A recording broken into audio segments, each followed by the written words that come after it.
মারেন না, আর মারেন না। মেয়ের একে তো জোর করে বিয়ে দিতেছেন, বুড়া বুড়ার লগে আবার মারতেছেন। 15 লক্ষ টাকা কাবিন ধার্য করিয়া 10 লক্ষ টাকা স্বর্ণবাবু উসল, 5 লক্ষ টাকা বাকি রাখিয়া উক্ত বিবাহে যদি আপনি আব্দুল মান্নানকে স্বামী হিসাবে মাইনা নেন, তাহলে একবার বলেন জুড়ে আলহামদুলিল্লাহ। বড় মজলিসে সবাই আমরা শুনি, দেরি করেন না, বলেন। ওনাকে যদি আপনি স্বামী হিসাবে মানেন মামুনি, তাহলে জুড়ে একবার বলেন আলহামদুলিল্লাহ, বলেন। মানি না। সব কিছু হয়ে গেছে, অনকন মানি না, তাহলে কেমন হইব?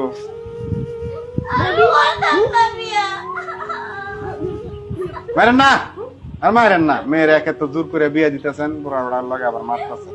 মারেন না। মামুনি, জামাইয়ের অনেক টাকা পয়সা আছে, কান্নাকাটি করেন না।